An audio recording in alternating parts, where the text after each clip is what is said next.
C'est un plaisir toujours renouvelé de me retrouver dans cette enceinte chargée de sens et porteuse de valeurs pour que nous puissions échanger, comme je le dis souvent et partout là où je suis, une ambiance que je veux conviviale, cordiale, mais aussi rigoureuse. Nous avons énormément parlé depuis ce matin, depuis l'intervention de Monsieur le ministre marocain, du président de la Chambre, mais également cet après-midi, du contrat programme. Ce contrat programme 2017-2020 qui met en place ou met en valeur cette normalisation, ces règles, ce principe de travail qui unit un petit peu toutes les parties prenantes. Donc les organisateurs que je remercie, que je félicite, ont programmé cette conférence pour nous donner encore plus d'appétit, beaucoup plus d'informations et d'enseignements pour que nous puissions comprendre véritablement, de A jusqu'à Z, le contenu de ce contrat programme 2017-2020 des industries agroalimentaires. Nous allons bien sûr voir sa mise en œuvre, mais également son accompagnement, parce qu'on a parlé du plan Maroc vert, de cette transformation, mais également nos amis de l'industrie parleront du plan d'action industrielle. Je souhaiterais et je voudrais que les choses soient plus claires pour que nous puissions avancer. Pour cela et pour ceci, nous avons le plaisir d'accueillir avec nous la directrice marketing, marché de l'entreprise à la Banque Centrale Populaire. Non, la Banque Populaire m'a-t-elle dit, je ne mets pas centrale au milieu, mais elle est centrale pour nous, madame. D'accord? Madame Narjis Lamrani, que je vous demande d'applaudir très fort. Voilà, voilà, superbe. Merci, madame Lamrani, d'être avec nous. Représentant le ministère de l'Agriculture, j'ai le plaisir d'accueillir monsieur Abdellatif Abbadi, qui est le chef de la division de l'agrobusiness, direction de développement des filières de production. Merci d'être avec nous et merci au ministère de l'Agriculture d'être le partenaire de cette édition. Et bien sûr, le représentant, oui tout à fait, il a droit aux applaudissements comme madame, mais j'ai également le plaisir d'accueillir Si Youssef Lekbida, c'est magnifique, il a un nom magnifique qui s'adapte parfaitement à l'agroalimentaire et à le côté émotionnel de cette rencontre. Merci Si Youssef Lekbida, vous êtes non moins le chef de division à la direction de l'industrie agroalimentaire au ministère de l'Intérieur. Au ministère de l'Industrie. Mais c'est pas mal d'être au ministère de l'Intérieur.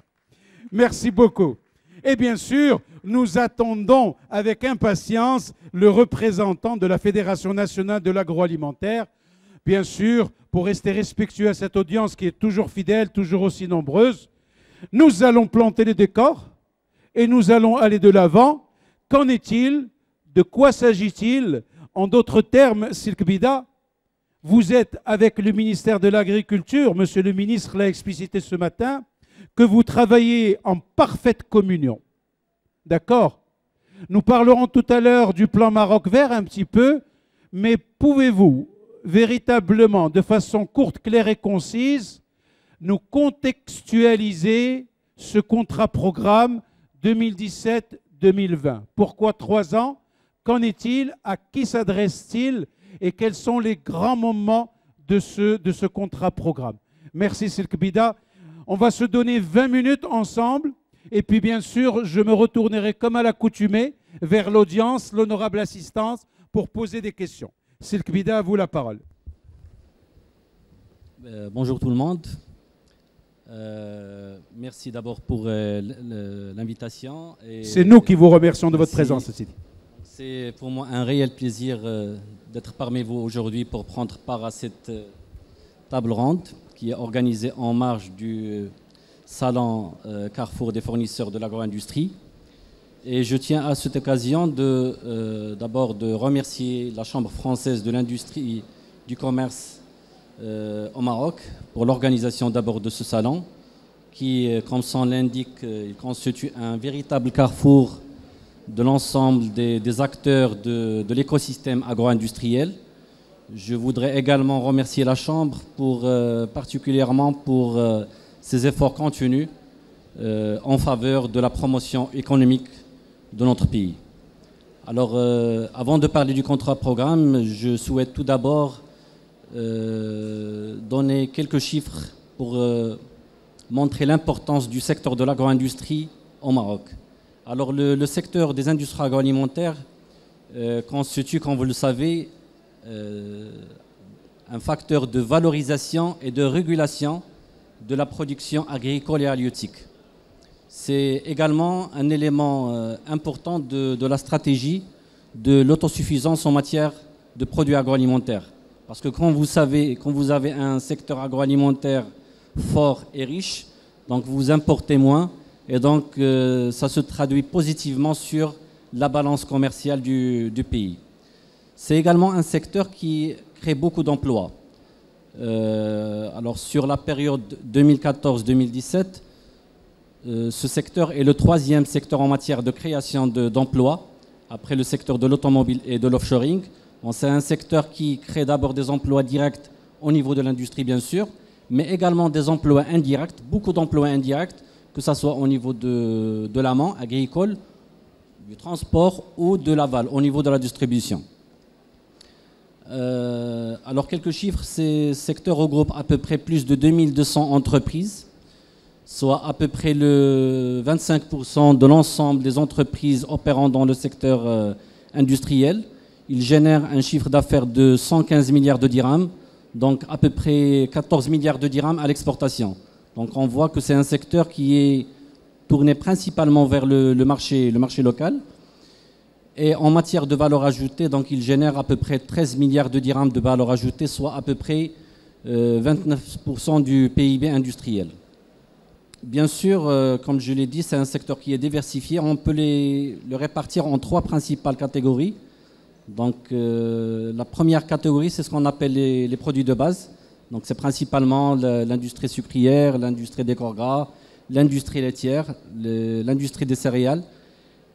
Et là, c'est des secteurs qui sont tournés principalement vers le marché local. Alors 95% de la production de ces secteurs est commercialisée sur le marché local. Alors la deuxième catégorie, c'est ce qu'on appelle les secteurs à fort potentiel à l'export.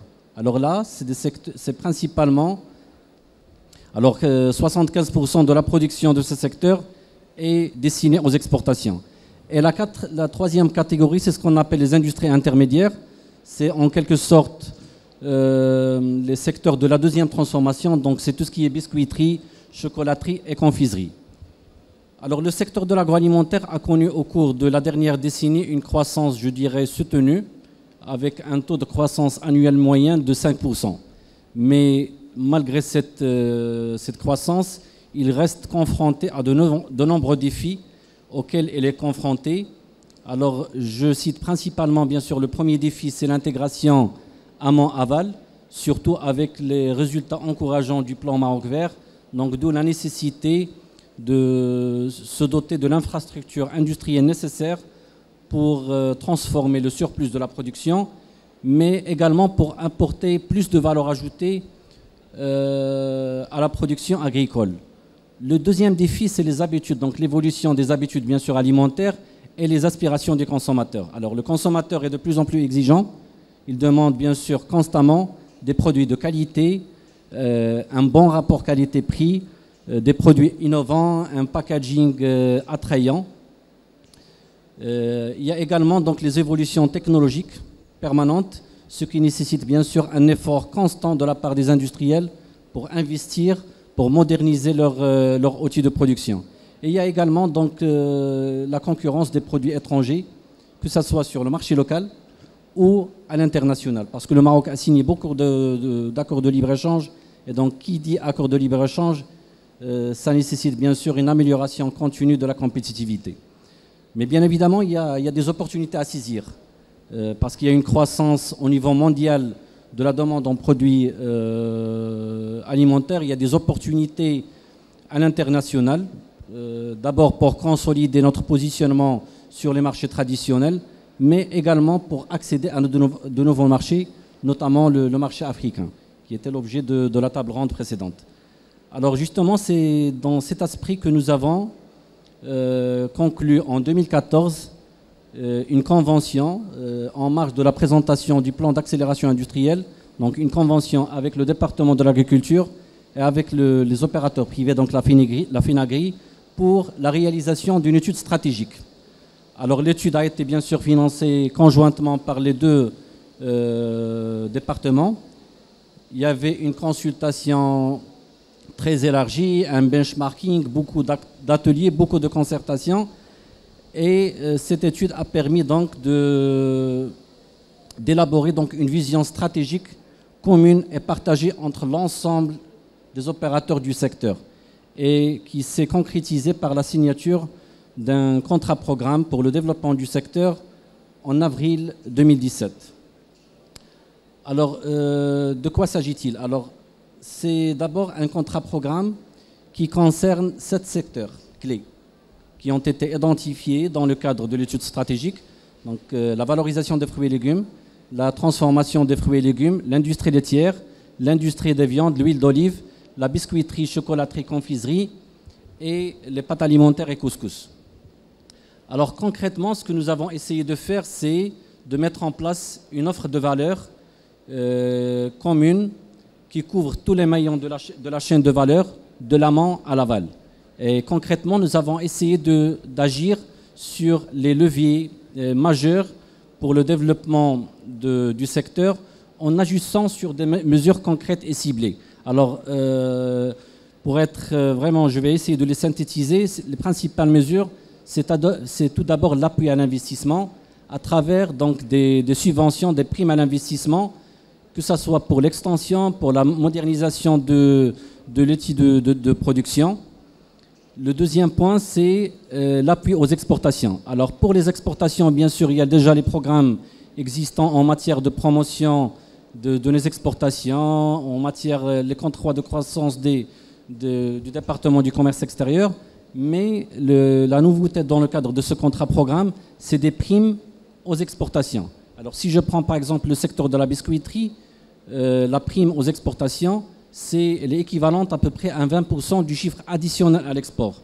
Donc à la fin de chaque année, on voit les exportations pendant l'année N-1, et si l'entreprise a réalisé un chiffre d'affaires additionnel, elle a le droit de l'équivalent de 20% du chiffre d'affaires additionnel.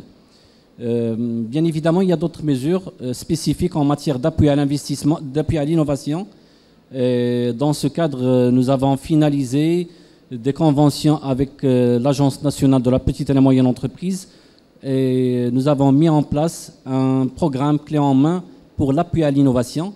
Il y a également l'appui à la certification parce que pour pouvoir exporter, la certification c'est un élément clé, et donc nous avons mis en place un programme pour l'appui au secteur principalement de la transformation des fruits et légumes pour se certifier selon les différents référentiels existants. Silk Bida. Oui, c'est...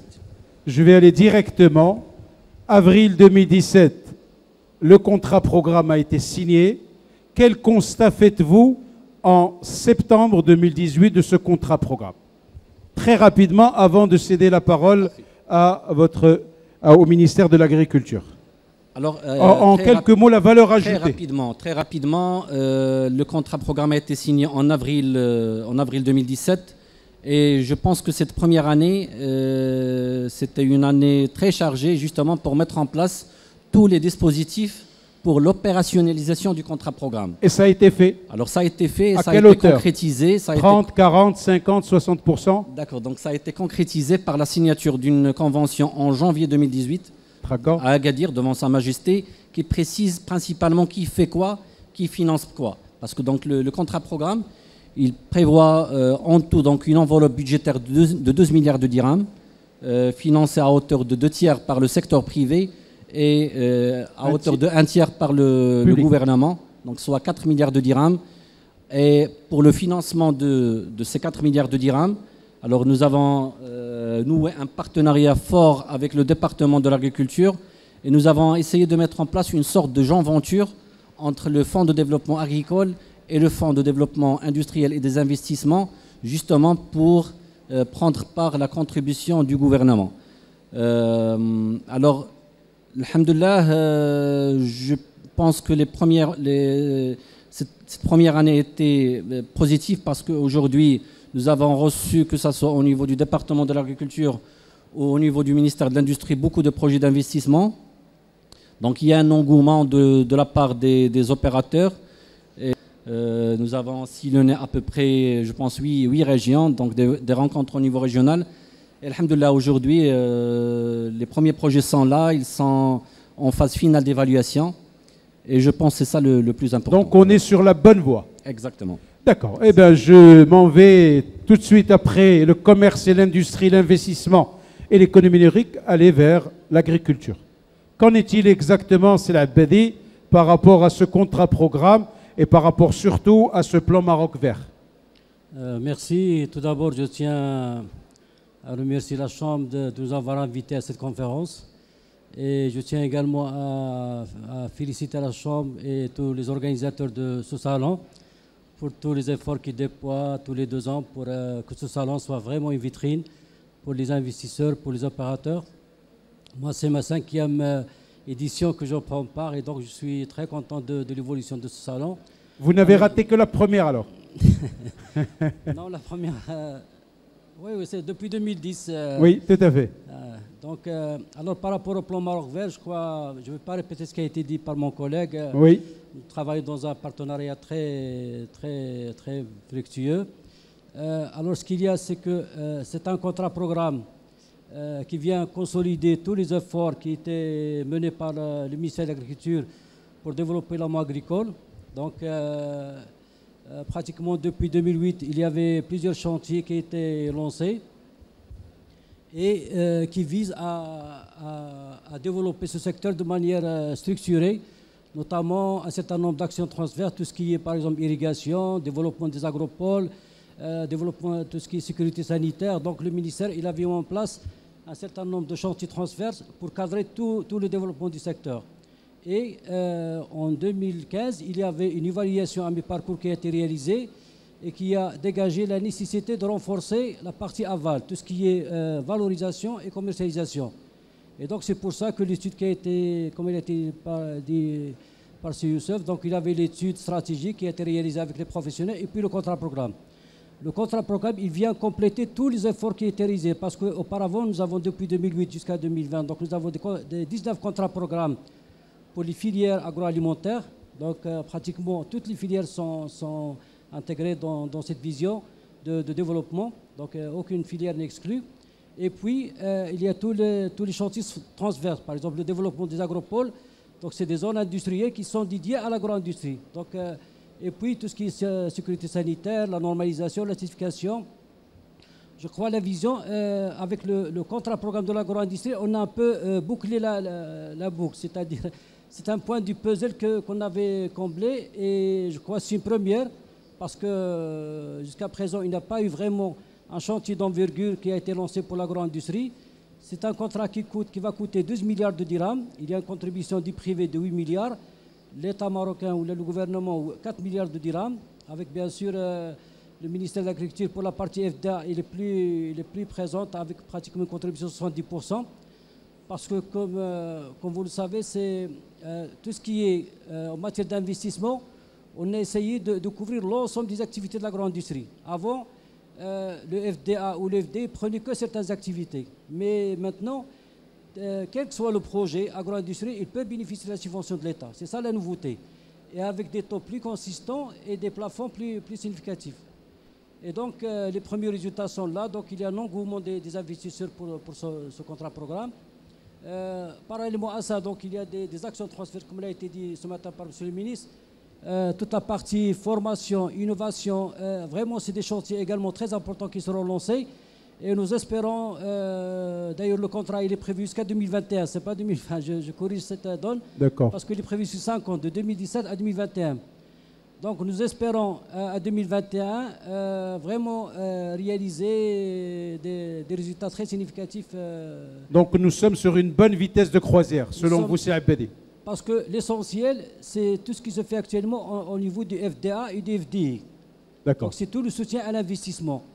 Et ça représente à peu près 80% de la charge de l'État dans ce programme. Bien sûr, avec le privé, dans le cadre des programmes d'investissement. Les autres, c'est des mesures d'accompagnement. Tout ce qui est accompagnement au niveau du commerce intérieur, au niveau à l'export, tout ce qui est innovation, formation. Et ces actions d'appui vont conforter tout ce qu'on fait au niveau de la production et de la commercialisation. Donc le cadre législatif est là, le cadre réglementaire est là. Nous allons donc, merci beaucoup, c'est la badie de votre intervention. Avez-vous d'autres éléments que vous souhaitez rajouter pour compléter ce panorama fort exhaustif entre le ministère du Commerce et de l'Industrie et votre ministère? Nous nous félicitons de cette communion. Oui, bien sûr. Voilà, donc ce matin, voilà. Ce matin, M. le ministre a parlé des parents pauvres pour le secteur parce qu'il a vu une phase, mais maintenant les choses ils marchent très bien et les actions se réalisent de manière très concertée entre les deux ministères et je crois vis-à-vis des acteurs, il y a une certaine confiance et les choses vraiment ils se consolident davantage. Avant de donner la parole aux représentants de la fédération, je m'en vais chez Mme Amrani, qui est la directrice marketing, marché de l'entreprise à la Banque Populaire. Vous êtes cité comme étant le partenaire de choix du plan Maroc Vert, de ce contrat programme. Qu'en est-il exactement? Quelles sont les offres et quelle est la réalité que vous vivez chaque jour? Et je voudrais avoir également très rapidement et sans langue de bois nous dire votre avis sur ce contrat programme, avant d'avoir l'avis des professionnels. S'il vous plaît, Madame Amrani, merci d'être avec nous. Je vous remercie pour l'invitation et je vous félicite pour l'organisation de ce salon. Alors, effectivement, la Banque Populaire accompagne les industries agroalimentaires depuis un certain nombre d'années et ça s'est concrétisé davantage avec le plan Maroc Vert en 2008. Et puis en février 2018, nous avons signé avec les deux ministères ici présents, le ministère de l'Agriculture et le ministère de l'Industrie, une convention de partenariat où la Banque Populaire s'engage davantage à accompagner les industries agroalimentaires à travers des actions concrètes. Alors quand vous dites, Madame Amani, vous vous engagez davantage, qu'est-ce que ça veut dire concrètement? Voilà, avec des actions concrètes. Tout d'abord, une sensibilisation des clients et des prospects sur le terrain à travers justement une tournée régionale qui a déjà été effectuée entre avril et juillet 2018 sur 8 régions. Vous pouvez nous dire les régions un petit peu, 3 ou 4? Alors, je vous dis les places si vous voulez. Oui. Il y a eu Marrakech, Bni Mellel, Tanger, Meknès, Fès. Magnifique, donc ça fait un petit peu le tour. Voilà, donc il y a eu 8 régions où nous avons été présents et bon, la tournée continuera. La formation en direct des interlocuteurs de la banque pour ce programme, parce qu'on a désigné des personnes par région pour pouvoir prendre en charge les investisseurs et les personnes qui demandent des renseignements. Nous avons mis également en place une offre de financement adaptée parce que finalement c'est notre cœur de métier. Alors encore une fois très concrètement et sans langue de bois, nous avons agi sur l'offre, c'est-à-dire que au niveau du financement, nous finançons effectivement l'investissement comme nous le faisons d'habitude. À quelle hauteur? Alors quand il s'agit des nouvelles créations, c'est jusqu'à 70%. Et quand il s'agit d'extension ou de renouvellement, c'est jusqu'à 80%. Est-ce que vous pouvez nous dire quel est le profil de ces investisseurs vraiment brossé? Est-ce que vous avez une idée un petit peu de profil de ces investisseurs? En fait, nous ratissons large au niveau de l'ensemble des régions et nous exposons à l'ensemble de nos clients et des prospects qui veulent bien venir aux manifestations le programme et ses avantages pour pouvoir justement les pousser à investir dans cette filière concernée. Mais la Banque Populaire accompagne en investissement même les filières qui ne sont pas subventionnées, bien évidemment. D'accord. Alors, également, nous faisons un financement sur l'avance, enfin, nous donnons une avance sur la subvention accordée par le FDA, jusqu'à 80% du montant qui est alloué à la fin de l'investissement. Donc, nous la donnons en amont à l'investisseur pour pouvoir réduire justement son autofinancement, son apport. Nous avons également fait un effort sur les frais de dossier et le taux de financement. Et enfin, nous accompagnons les investisseurs à travers une optimisation du financement. C'est-à-dire que nous allons voir avec lui dans le détail le projet et nous allons voir dans quelle mesure il peut bénéficier de subventions, qu'elles soient du FDA ou du FDI ou d'autres subventions relatives à l'efficacité énergétique et aux énergies renouvelables, etc. Est-ce qu'il y a une région qui a répondu plus présent qu'une autre aujourd'hui? Aujourd'hui, toutes les régions sont mobilisées. Nous avons déjà commencé à traiter des dossiers et c'est en cours au niveau du circuit de validation qui lui-même a été spécifiquement fluidifié pour passer de manière très rapide ce genre de dossier. S'il fallait améliorer ce contrat-programme, selon vous, qu'est-ce qu'il faudrait rajouter? Alors pour l'instant, on ne peut pas dresser un bilan parce qu'on est au démarrage. En tout cas, je peux vous dire que tout le monde est mobilisé au niveau de la banque et au niveau des ministères pour sa réussite. Les deux ministères nous ont accompagnés, non seulement pour les tournées, mais pour les formations des équipes. Ils sont toujours présents pour les réunions, pour nous expliquer comment on peut le mieux répondre à travers nos offres aux attentes des investisseurs. Parce que finalement, c'est eux qui les connaissent le mieux, qui connaissent les besoins. Donc voilà. Je voudrais rajouter deux choses. Allez-y, bien sûr, madame. Petite chose par rapport à l'accompagnement. Je me suis permis cette interactivité pour créer une espèce d'osmose et de communion. C'est surtout ça. Avec plaisir. Alors, juste par rapport à nos engagements, nous accompagnons également les investisseurs dans des missions de prospection en Afrique. Nous le faisons de manière régulière, vu notre présence sur les différents pays du continent. Mais également pour toutes les opérations à l'export, que ce soit à travers des produits ou de l'accompagnement en termes de conseils. Donc, Kul Shizouin. Mais c'est magnifique, il faut être heureux. Alors, c'est bien ce que vous venez de dire et je suis, moi, en tant que citoyen marocain, très fier de ce contrat-programme. Je vais m'en remettre également au représentant de la fédération pour lui demander son avis. Nous avons le plaisir et l'honneur d'accueillir M. Abdelmounaïm Lalej, qui est le vice-président de la Fédération nationale de l'agroalimentaire. C'est Abdelmounaïm, la Kalkalima. Merci beaucoup pour l'organisation et merci beaucoup aussi pour cette osmose qui pourrait que donner des résultats positifs. Inch'Allah. Mais parlons d'efficacité et d'efficience. L'idée et l'idéal, c'était d'avoir une cellule d'accompagnement pour voir les anomalies là où ça ne marche pas. C'est pour avoir plus de visibilité et plus mettre en marche d'une vitesse grand V.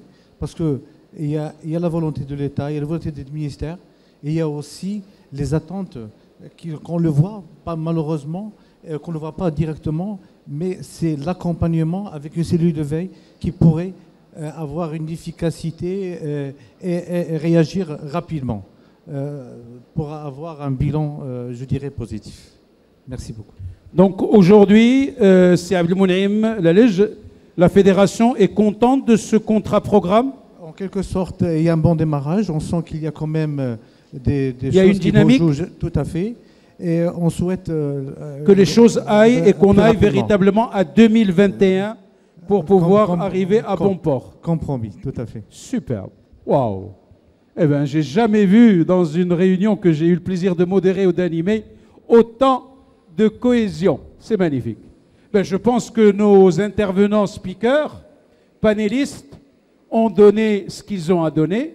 Je m'en remets à l'audience dans le sens, vous avez l'air vraiment en forme, cette chaleur vous a mis un petit peu, on vous a même mis des brumisateurs, d'accord? Mais vous ne partez pas d'ici sans questions. C'est parti pour un tour, pour essayer d'avoir le maximum de réponses. Madame, ça me rappelle le temps de la faculté, quand un professeur m'interpellait comme ça, et puis je tournais très rapidement les yeux pour éviter que je sois automatiquement mis en exergue. Vous avez une question, madame? Du tout. Vous êtes heureuse? Une question ici. J'en prends toujours 2 ou 3 pour sortir de la salle, sinon je ne saurais quoi raconter à ma chère maman ce soir. Une. Attendez, j'essaye de créer la motivation et de stimuler l'audience. Il y a de la presse ici, il y a quelqu'un, une deuxième. Vous êtes un parti pris, vous, c'est pas celle-là. Monsieur, on va commencer par vous, nom, prénom et la fonction actuelle et à qui vous vous adressez en tant que personne interpellée. S'il vous plaît, merci. Merci, le président. Merci. Je ne suis pas président. les représentants des différents ministères. Je me présente, Abdullah Jawed, conseil en emballage logistique, dépendant de l'organisme EIC-Change Expertise, qui dépend de la coopération belge. Ma question s'adresse aux panélistes. Aux panélistes. Bien. Et les produits terroirs constituent un levier de développement considérable, notamment pour les petits producteurs. D'autant plus que le ministère de l'Agriculture a instauré des signes de qualité, notamment les IGP, protection géographique des produits et plusieurs labels de qualité.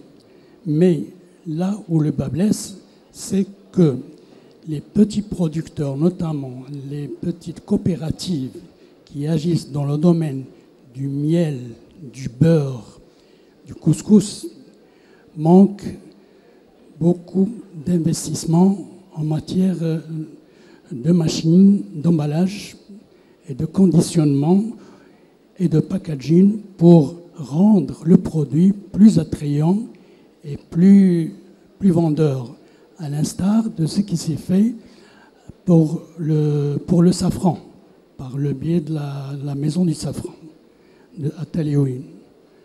Quel est l'apport que le ministère de l'Industrie, la FENAGRI et le ministère de l'Agriculture, ainsi que le financement des banques, souhaitent contribuer en matière d'investissement pour aider ces petits producteurs à améliorer et valoriser mieux leurs produits. Merci.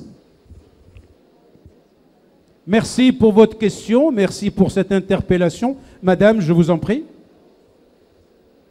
Bonjour, je suis Laïla Ben Hachem de la Banque Populaire. En fait, j'ai une question. J'espère que votre question ne s'adresse pas à madame. Pas du tout. Non. Alors, je voudrais surtout m'adresser à la FENAGRI, aux représentants de la FENAGRI.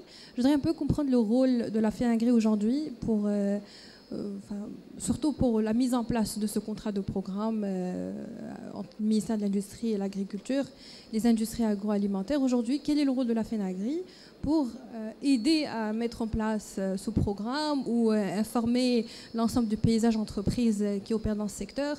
Est-ce qu'il y a des mesures prises par la FENAGRI pour l'aide, pour le développement? On aimerait bien comprendre comment ça se passe et quels seraient peut-être les points de collaboration entre la FENAGRI et les différents autres opérateurs. Merci madame.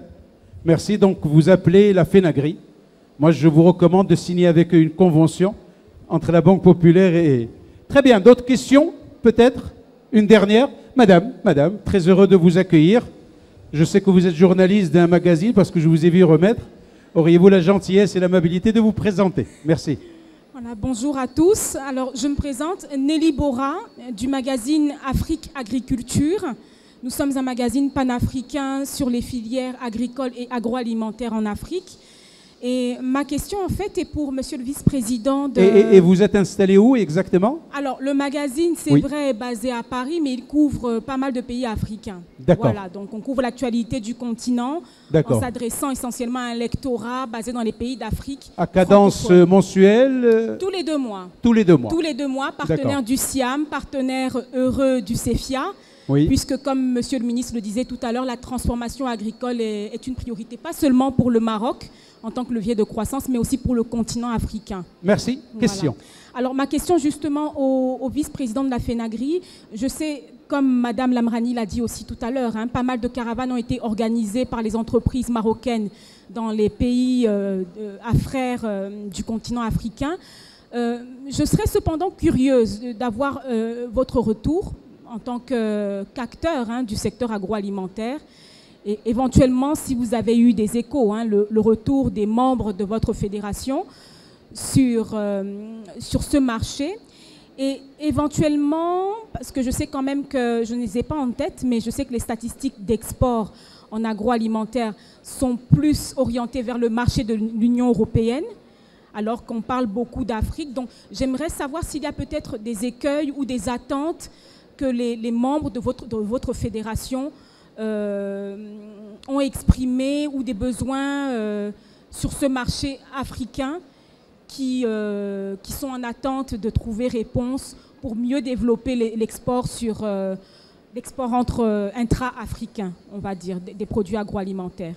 Voilà. Merci. Question de journaliste. Merci beaucoup. Eh bien, on s'en remet un petit peu aux différentes questions qui ont été posées par monsieur, madame et madame. Ah, une dernière question, s'il vous plaît, pour clore, s'il vous plaît, monsieur. Oui, monsieur Chérif, la société PowerSol, on est dans l'énergie solaire destinée aux agriculteurs. Et j'aimerais poser une question à madame Lamrani. Oui. À part le crédit agricole, aucune banque ne finance ce type de projet. Alors, comme je vois sur Eco Energy Invest, est-ce que c'est un manque d'information ou est-ce que c'est ils ne travaillent pas avec les agriculteurs? Merci. Merci, monsieur Chérif. Donc, on interpelle rapidement madame Amrani. On rebondit sur la question de monsieur Chérif pour essayer d'amener, s'il vous plaît, mademoiselle. Merci, Shaima. Merci, je vous remercie pour votre question. Alors, la Banque populaire est également investie dans le domaine de l'efficacité énergétique et renouvelable à travers le programme Morcef, où elle fait bénéficier les clients à travers le partenariat des projets qui sont préétablis dans le programme Morcef d'un financement qui peut aller jusqu'à 10% du montant du financement. Et il est plafonné à 50 millions de dirhams. Donc je pense que c'est un manque d'information effectivement au niveau des agriculteurs par rapport à ce type de produit. Très bien. Avez-vous d'autres questions auxquelles vous souhaitez qui ont été posées? Non, c'est bon. 1, 2, 3, 5, Silk Bida. Des choses qui peut-être vous ont interpellé par rapport, je crois que la FENAGRI a été énormément interpellée. Hein, et je vais donner peut-être la parole à Silalej. Monsieur, attendez, on va aller de côté donc, du ministère de l'Agriculture avec Sila Bedi. Allez-y. Merci. Il y avait une question sur le produit de terroir. Oui, produit du terroir, oui. Je vais essayer de répondre pour dire que ce secteur il a connu une attention particulière du ministère depuis 2009 et il y avait beaucoup d'efforts qui étaient consentis, que ce soit pour la labellisation des produits. Nous avons jusqu'à présent une 50aine de produits qui sont labellisés, que sur le plan commercial, d'accompagnement des producteurs, notamment les coopératives, les petits. Il y a des efforts qui sont faits par le ministère pour la massification de l'offre. Donc il y a des accompagnements pour aider les agriculteurs à produire mieux et en quantité, et également en qualité. Également, il y a un accompagnement pour tout ce qui est aménagement des espaces, pour le stockage, pour le conditionnement des produits. Et je crois qu'il y a beaucoup d'unités qui ont été créées au cours des dernières années, notamment dans le cadre du pilier 2. Et puis la partie commerciale, donc, qui se fait dans le cadre de l'Agence de développement agricole, il y a un effort énorme au niveau international.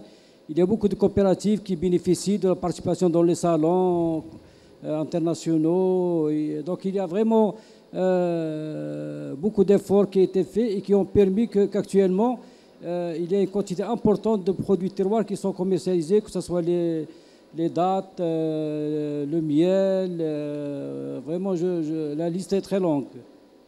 Et merci. Merci. Silk Bida. Justement dans le même sens par rapport à la question de monsieur, donc vous avez cité l'exemple du couscous et la nécessité de le conditionner pour avoir plus de valeur ajoutée. Et donc justement dans le cadre de ce contrat programme, parmi les mesures qui ont été mises en place, c'est une prime à l'investissement pour aider les sociétés industrielles à mettre en place des lignes de conditionnement. Parce que le constat qui a été relevé lors de l'étude stratégique, c'est qu'on continue à commercialiser les pâtes alimentaires et les couscous en vrac. Et donc nous avons mis en place une subvention à l'investissement qui s'élève à 30% du montant de l'investissement pour la mise en place de lignes de conditionnement plafonnées à 1,5 million de dirhams.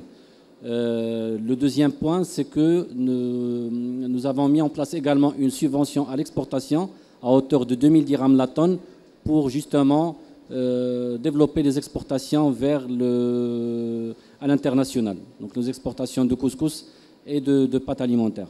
Alors par rapport à la question de Madame de la Banque populaire sur le rôle de la FENAGRI, bien sûr, Monsieur le vice-président va répondre à cette question, mais j'aimerais juste signaler que dans le cadre de ce contrat programme, nous avons convenu de mettre en place une structure d'animation au niveau de la FENAGRI qui va se charger du suivi et de l'animation de ce contrat programme. Donc la convention relative à la mise en place de cette structure d'animation est finalisée. Donc il sera signé incessamment et il prévoit une aide donc, de 1 million de dirhams en faveur de la FENAGRI pour financer cette structure d'animation. Donc il y a un plan d'action, on se met d'accord sur un plan d'action détaillé qui prévoit notamment des tournées d'information, un plan de communication autour du contrat programme. Merci. Merci, merci. Alors pour répondre vraiment à la question, le chantier est en marche. On est allé encore plus loin, vu la coordination et qui nous a permis quand même d'avoir des résultats en termes de réalisation de ce projet. La FENAGRI a vraiment, en étroite collaboration avec les ministères, il y avait beaucoup d'échanges pour avancer. Donc le chantier est en marche. Nous sommes à votre disposition et pouvez en bonne partie télécharger au niveau du site pour suivre un peu ce qui se passe. Et les portes de la FENAGRI à votre disposition. Alors revenons à la question de Madame la journaliste. Je vous dis que honnêtement, l'export, contrairement à ce qu'on pense en Afrique, commence à prendre de l'ampleur en termes de volume et aussi la philosophie de l'export pour redynamiser nos exportations vers les pays d'Afrique. La technologie a changé et la manière a changé de travailler sur le marché africain. On ne s'est pas limité à une exportation commerciale pure et simple.